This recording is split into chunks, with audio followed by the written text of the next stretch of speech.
आज हम एक ऐसे मैच की कहानी में उतर रहे हैं जिसने 2026 T20 विश्व कप में भूचाल ला दिया है। जिम्बाब्वे बनाम ऑस्ट्रेलिया। बिल्कुल। और ये सिर्फ एक उलटफेर नहीं था। नहीं, ये एक मास्टर क्लास थी कि कैसे एक सोची समझी रणनीति बड़े बड़े सूरमाओं को धूल चटा सकती है। हमारे पास जो एनालिसिस है वो बताता है कि ये जीत मतलब रातों रात नहीं हुई, एक गहरी प्लानिंग का नतीजा थी। हाँ, तो चलिए सबसे पहले ये देखते हैं कि इस एक जीत के बाद ग्रुप बी की अंक तालिका की शक्ल अब कैसी दिख रही है। देखिए, ग्रुप बी की हालत इस समय बेहद दिलचस्प है। जी। श्रीलंका और जिम्बाब्वे दोनों टीमें अपने शुरुआती 2 मैच जीतकर 4-4 अंकों के साथ टॉप पर हैं। दोनों अपराजित हैं। जी, दोनों अपराजित। और इस एक हार ने पूर्व चैंपियन ऑस्ट्रेलिया को सीधे तीसरे नंबर पर धकेल दिया है। अब उनके लिए सुपर 8 में जगह बनाना एक बहुत बहुत बड़ी चुनौती बन गया है। मतलब ऑस्ट्रेलिया जो टूर्नामेंट की पसंदीदा टीमों में से एक थी, अब बाहर होने की कगार पर है। ये तो कमाल है। तो आखिर मैदान पर ऐसा हुआ क्या? हाँ। जिम्बाब्वे ने दुनिया की नंबर 2 टीम को मात दी, कैसे? चलिए बल्लेबाजी से शुरू करते हैं। बिल्कुल, वहीं से शुरू करते हैं।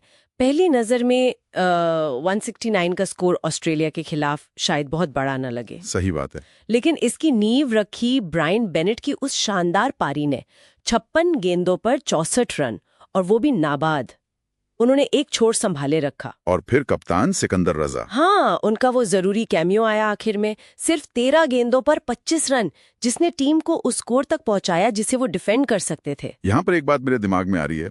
कप्तान रजा ने बाद में कहा कि उनका लक्ष्य 200 का नहीं था। जी। वो कोलंबो के इस धीमी पिच पर मतलब 160-170 का एक पार स्कोर बनाना चाहते थे। लेकिन ये रणनीति तो काफी जोखिम भरी भी हो सकती थी। आपका सवाल बिल्कुल सही है, और यहीं पर जिम्बाब्वे की असली रणनीति सामने आती है। अच्छा। ये सिर्फ एक स्कोर बनाने का प्लान नहीं था, ये अपनी ताकत पर खेलने का प्लान था।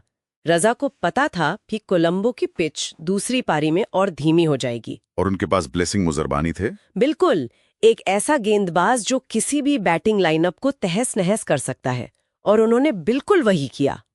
उनका स्पेल देखिए, 4 ओवर, सिर्फ 17 रन और 4 विकेट। अविश्वसनीय। उन्होंने और ब्रैड इवांस ने मिलकर पावर प्ले में ही ऑस्ट्रेलिया के टॉप ऑर्डर की कमर तोड़ दी थी। ये तो सच में कमाल का प्रदर्शन है। और सोचिए उस पल के बारे में।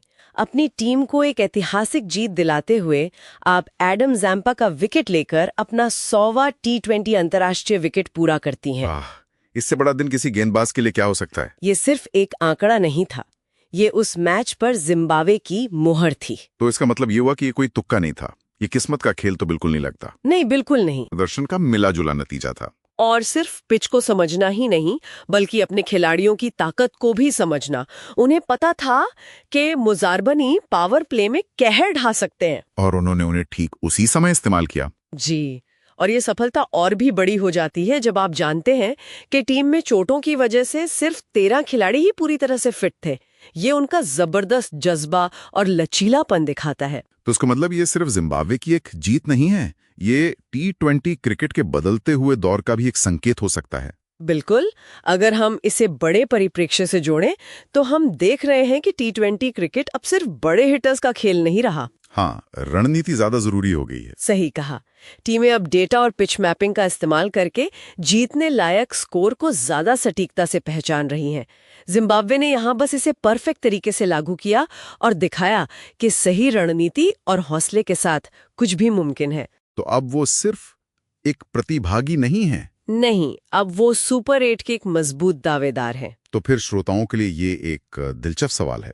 जिम्बाब्वे का ये प्रदर्शन क्या क्रिकेट की दुनिया में शक्ति के संतुलन में एक स्थायी बदलाव का संकेत है, या ये उभरते हुए क्रिकेट राष्ट्रों के लिए एक नया ब्लूप्रिंट हो सकता है कि कैसे सीमित संसाधनों के साथ भी दुनिया की सर्वश्रेष्ठ टीमों को चुनौती दी जा सकती है? इस पर जरूर सोचिएगा।